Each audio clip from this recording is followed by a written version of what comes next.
Dears, എല്ലാവർക്കും നമസ്കാരം. പത്തനംമാറ്റ സീരിയലിൻ്റെ ഇനി വരാനിരിക്കുന്ന ഒരു വിശേഷത്തിലേക്ക് എല്ലാവർക്കും സ്വാഗതം കേട്ടോ. അങ്ങനെതാ നമ്മുടെ അനാമികയും നവ്യയും നേർക്ക് നേർ നിന്ന് മുട്ടുക. എടി, നിനക്കെന്നെ തല്ലാനായിട്ട് ധൈര്യം ഉണ്ടെങ്കിൽ നീ ഒന്ന് തല്ലി നോക്ക്, അപ്പം അറിയാം ഈ അനാമിക ആരാണെന്ന്. ആരോടാ ഇവിളി കളിക്കുന്നത്? ശരിക്കും നമ്മുടെ നവ്യയുടെ സ്വഭാവമൊന്നും നല്ലതുപോലെ അനാമികയ്ക്ക് വശമില്ലെന്ന് തോന്നുന്നു. അങ്ങനെ അനാമിക നല്ല സ്ട്രോങ് ആയിട്ട് നിന്ന് സംസാരിച്ചതും നവ്യയാണെങ്കിലോ അവളുടെ കരണക്കുറ്റി നോക്കി ഒന്ന് പുകയ്ക്കുക. ഡീ, നീയും നിൻ്റെ അമ്മയും അച്ഛനും ഒക്കെ നല്ല ഒന്നാന്തരം ഫ്രോഡുകളാണെന്ന് മനസ്സിലാക്കിയിട്ട് തന്നെയാണ് ഞാൻ നിൽക്കുന്നത്. എന്തായാലും നിന്നെ പോലെയുള്ള ഒരുത്ത് ഈ കുടുംബത്ത് വന്ന് കയറിയത് കൊണ്ടാണ് ഇത്രയും പ്രശ്നങ്ങൾ ഇവിടെ ഉണ്ടായത്.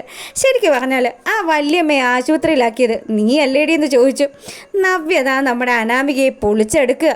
അപ്പം അനാമികയാണെങ്കിലോ, നീ എന്നെ തല്ലിയല്ലേടി, ഞാൻ കാണിച്ചു തരാം നിന്നെ എന്നൊക്കെ പറഞ്ഞ് അവൾ ദേഷ്യപ്പെട്ടുകൊണ്ട് അവിടുന്ന് അപ്പുറത്തേക്ക് പോവുക.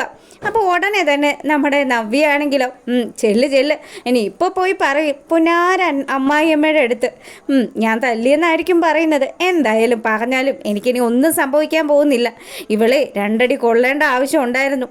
അവൾ എൻ്റെ കുഞ്ഞിനെ കൊല്ലാൻ നോക്കിയതല്ലേ, എനിക്ക് വെച്ചതാണല്ലോ എൻ്റെ അപ്പച്ചിക്ക് പറ്റിയത് എന്നുള്ള രീതിയിൽ നമ്മുടെ നവ്യ ഇങ്ങനെ നിന്ന് ആലോചിച്ചുകൊണ്ട് നിൽക്കുക. ഈ സമയമാണെങ്കിലോ അനാമിക നേരെ പോകുന്നത് ജലജയുടെ അടുത്തേക്കാണ്.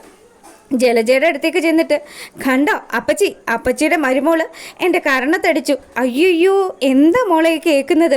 അവൾ അല്ലേലും അത്തരത്തിലുള്ളൊരു അഹങ്കാരിയാണ്. കണ്ടില്ലേ മോളെ, എന്നെ പോലും വിറപ്പിച്ച് അവൾ നിർത്തുന്നത്. അവളുടെ അഹങ്കാരത്തിനുള്ള ശിക്ഷ ഞാൻ കൊടുക്കുന്നുണ്ട്. അതേ അപ്പച്ചി, എൻ്റെ സ്വഭാവം അവൾക്കറിയില്ല. എന്തായാലും അവൾക്കുള്ള പണി ഞാൻ കൊടുത്തിരിക്കും. ഞാനേ എൻ്റെ ജാനകിയമ്മയുടെ അടുത്തേക്ക് പോവാന്ന് പറഞ്ഞ് അനാമിക അവിടെ നിന്നും കല്ലിതുള്ളി പോവുക. അപ്പം ജലജ ഓടി വന്നു.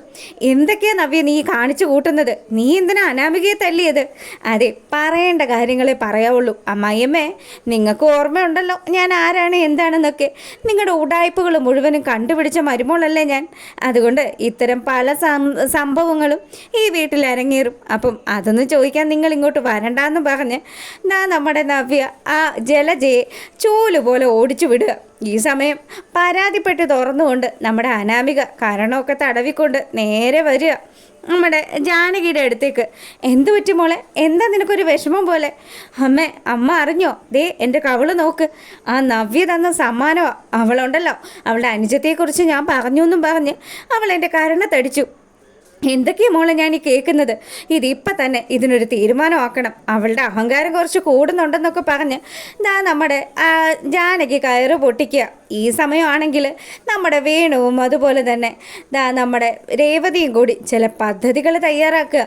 എൻ്റെ പൊന്നു മോളെ, ദേ നമ്മുടെ അനാമിക മോളുടെ ജീവിതം ഇങ്ങനെയാണെങ്കിൽ വലിയ കഷ്ടത്തിലാവും.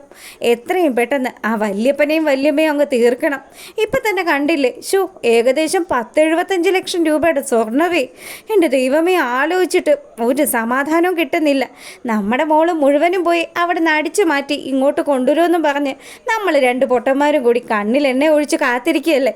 എന്നിട്ട് അവൾ വല്ലതും ഇവിടെ കൊണ്ടുവന്ന് തരുന്നുണ്ടോ? കുറേ നിർബന്ധിച്ച് കഴിഞ്ഞപ്പം കിട്ടിയതിൽ കുറച്ച് സ്വർണ്ണം ഇങ്ങ് തന്നു. അതല്ലാണ്ട് അവൾ ആ വീട്ടിൽ പോയി നിന്നിട്ട് എന്തെങ്കിലും ഒരു പ്രയോജനം നമുക്ക് കിട്ടുന്നുണ്ടോ എന്നൊക്കെ വേണു ഇങ്ങനെ പറയുമ്പം രേവതി പറഞ്ഞു, എല്ലാത്തിനും തടസ്സമായിട്ട് നിൽക്കുന്നത് ആ മൂർത്തിയാണ്. അയാളെ എത്രയും പെട്ടെന്ന് തീർക്കണം. അയാളെ പോലെയുള്ളൊരു വൃത്തികെട്ടവൻ ആ വീട്ടിലുള്ളത് കൊണ്ടാണ് നമ്മൾ ഉദ്ദേശിക്കുന്ന രീതിയിലൊന്നും കാര്യങ്ങൾ നടക്കാത്തത്. എൻ്റെ പൊന്ന് രേവതി, നീ ഇതൊക്കെ നിൻ്റെ മകളെ ഒന്ന് പറഞ്ഞ് ധരിപ്പിക്കുമെന്നും പറഞ്ഞ് വേണു നല്ല രീതിയിൽ സപ്പോർട്ട് ചെയ്ത് സംസാരിക്കുക. എത്രയും പെട്ടെന്ന് ആ കിളവൻ്റെ കഥ കഴിക്കാനായിട്ട് എന്തെങ്കിലും ഒരു പദ്ധതി തയ്യാറാക്കണമെന്നൊക്കെ പറഞ്ഞ് 2 കൂടി നിന്ന് ഗൂഢാലോചന നടത്തുക. അപ്പോൾ ഇവരുടെ ഈ ഗൂഢാലോചനയും കാര്യങ്ങളും ഒക്കെ നമ്മുടെ അനാമികയെ വിളിച്ചിവരെ അറിയിക്കുന്നുമുണ്ട്. അനാമികയാണെങ്കിലോ ഇവിടെ നടന്ന സംഭവങ്ങൾ, അതായത് നവ്യ ഒരു അടി കൊടുത്തതും കാരണം പൊത്തി ഇപ്പം നടക്കുന്നതെന്നുള്ള കാര്യമൊക്കെ രേവതിയുടെ അടുത്ത് പറഞ്ഞു. വേണുട്ടാ നിങ്ങൾ അറിഞ്ഞോ? ദേ നമ്മുടെ മോളുടെ കാരണം നോക്കി അവൾ അടിച്ചിരിക്കുന്നു. എല്ലാത്തിനും പിന്തുണ കൊടുക്കുന്നത് ആ മൂർത്തി മുത്തശ്ശനാണ്. അയാൾ ഒറ്റൊരുത്തനാ ഇതിനൊക്കെ താങ്ങ് കൊടുക്കുന്നത്.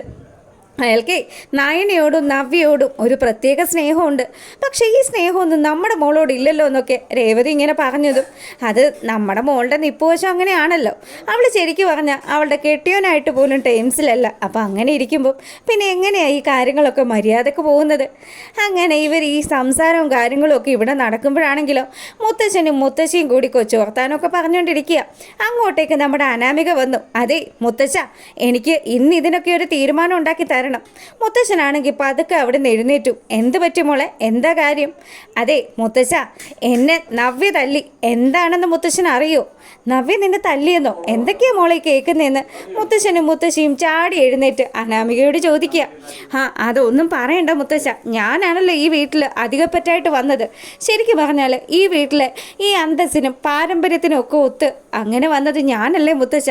എന്നിട്ട് എല്ലാവരും കൂടി എന്നെയല്ലേ ഒറ്റപ്പെടുത്തുന്നതെന്നൊക്കെ പറഞ്ഞ് അനാമിക അവളുടെ കള്ള നാടകം അങ്ങ് നടപ്പിലാക്കുക. ഈ സമയം മുത്തശ്ശൻ ചാടി എഴുന്നേറ്റും. എന്തൊക്കെയാ മോളെ നീ പറയുന്നത്? ഞങ്ങൾ ഒരു കൊച്ചുമക്കളെയും അന്യരായിട്ട് കണ്ടിട്ടില്ല. അതൊക്കെ വെറുതെ. മുത്തശ്ശനും മുത്തശ്ശിക്കും ഒക്കെ ഇഷ്ടം ആ നയനെയും അവളുടെ വീട്ടുകാരെയും ഒക്കെയാണ്. എന്തായാലും ഞാനൊരു പാടായിട്ട് ഈ വീട്ടിൽ ഇങ്ങനെ നിൽക്കുക. വന്ന് ആ നവ്യ വരെ എൻ്റെ കരണത്തടിക്കുന്ന അവസ്ഥ വന്നു. നവ്യ മോൾ അങ്ങനെ ചെയ്യണമെങ്കിൽ അതിന് പിന്നിൽ എന്തെങ്കിലും കാണുമല്ലോ.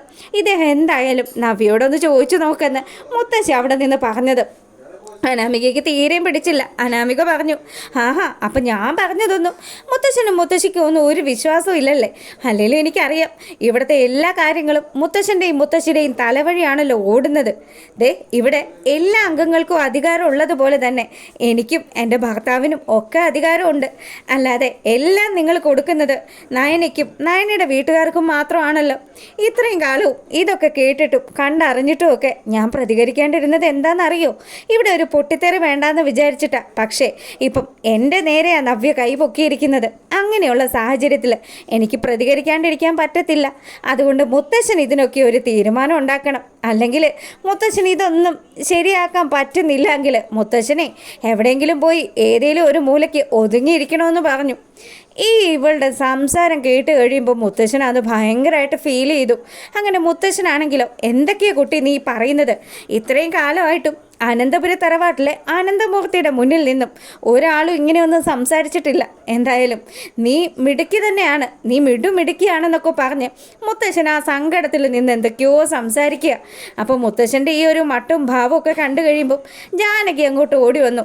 എന്ത് പറ്റിയച്ചാ, എന്താ പ്രശ്നമെന്ന് ചോദിച്ചു വരുമ്പം, ദേ നിൽക്കുകയല്ലേ നിൻ്റെ മരുമോള്, അവളോട് തന്നെ നീ ചോദിക്കും എന്താണ് ഇവിടെ നടന്നതെന്നും എന്ത് പ്രശ്നത്തിൻ്റെ പേരിലാണ് ഇവളിപ്പോൾ സംസാരിക്കുന്നതെന്നും. അവൾക്ക് ഇപ്പോൾ സ്വത്ത് വേണം പോലും, സ്വത്ത്. ഞാനേ ഈ സ്വത്തുക്കൾ മുഴുവനും ഞാൻ സ്വന്തമായിട്ട് കഷ്ടപ്പെട്ട് ഉണ്ടാക്കിയതാണ്. അതെൻ്റെ മക്കൾക്ക് തുല്യമായി വീതിച്ച് നൽകാനും എനിക്കറിയാം. പിന്നെ അതിൽ നിന്നും ഒരു പങ്ക് ഒരു പക്ഷേ എനിക്ക് ഇഷ്ടപ്പെട്ട ഏതെങ്കിലും ഒരു മക്കൾക്ക് കൊടുത്തെന്നൊക്കെ വരും. എന്തായാലും നീ ഒരിക്കലും ആ ലിസ്റ്റിൽ വരില്ല മോളേന്ന് ആനന്ദമൂർത്തി അവിടെ വെച്ച് പറഞ്ഞു. ഇത് കേട്ടതും, അച്ഛ എന്തൊക്കെയാ അച്ഛ ഈ പറയുന്നത്? മോളെ അങ്ങനെയൊന്നും തള്ളി പറയല്ലേ അച്ഛ എന്ന് പറഞ്ഞതും ആനന്ദമൂർത്തി ദേഷ്യപ്പെട്ട് നമ്മുടെ ജാനകിയുടെ അടുത്തേക്ക് വന്നു. അതെ, ഇത്രയും കാലവും ഈ വീട്ടിൽ ഈ ആനന്ദമൂർത്തിയുടെ സൗണ്ട് മാത്രമേ ഉയർന്നിട്ടുള്ളൂ. പക്ഷെ ഇന്ന് അങ്ങനെയല്ല സാഹചര്യങ്ങൾ. ഇന്ന് ഞാൻ സംസാരിച്ച ആ ഒരു വാക്കുകൾ അതെല്ലാം ഇവള് എതിർത്ത് സംസാരിച്ചിരിക്കുക. അങ്ങനെയുള്ള ഒരു അഹങ്കാരിയുടെ മുന്നിൽ പിന്നെ ഞാൻ എങ്ങനെയാ ജാനകി സംസാരിക്കേണ്ടത്? നിങ്ങൾ ആരെങ്കിലും ഇന്ന് വരെ എതിർത്ത് എന്തെങ്കിലും ഒരു കാര്യം ഈ അച്ഛൻ്റെ അടുത്ത് പറഞ്ഞിട്ടുണ്ടോ എന്ന് മുത്തശ്ശൻ വളരെ സങ്കടത്തോടു കൂടി ചോദിക്കുക. ഇതൊക്കെ കേട്ട് നിന്നിട്ടും നമ്മുടെ അനാമികയാണെങ്കിലോ ഒരു പൊടിക്ക് പോലും ഒതുങ്ങുന്നില്ല. മുത്തശ്ശൻ അത്ര അഹങ്കാരമൊക്കെ ഉണ്ടെങ്കിൽ അത് മുത്തശ്ശൻ്റെ കയ്യിൽ വെച്ചാൽ മതി. ദേ കൊച്ചുമക്കളൊക്കെ നല്ല പ്രാപ്തരാ. ഇനി പല ബിസിനസ്സുകളും കൊച്ചുമക്കളെ ഏൽപ്പിച്ചിട്ട് മുത്തശ്ശൻ ഏതെങ്കിലും ഒരു സ്ഥലത്ത് പോയി റെസ്റ്റ് ചെയ്യുന്നതായിരിക്കും നല്ലതെന്ന് അവൾ നമ്മുടെ ജാനകി നിൽക്കെ പറഞ്ഞു. ജാനകിക്ക് ഇത് തീരെ ഇഷ്ടപ്പെട്ടില്ല. ജാനകിയാണെങ്കിലോ നേരെ വന്നിട്ട് നമ്മുടെ അനാമികയുടെ അടുത്ത് വന്നിട്ട്, മോളെ നിനക്കിത് എന്താ പറ്റിയത്? നീ ഇങ്ങനെയൊന്നും സംസാരിക്കുന്ന ഒരു കുട്ടിയായിരുന്നില്ലല്ലോ. ഞാനീ സംസാരിച്ചെങ്കിൽ കണക്കായി പോയി. കുറേ കാലമായി ഞാൻ സഹിക്കാൻ തുടങ്ങിയിട്ട്. ഇനിയെങ്കിലും ഞാൻ പ്രതികരിച്ചില്ലെങ്കിലേ ശരിയാവില്ല എന്നൊക്കെ പറഞ്ഞ് അനാമിക ദേഷ്യപ്പെടുകയാണ്. അപ്പോൾ ഇതൊക്കെ കേട്ട് ആകെ മൊത്തം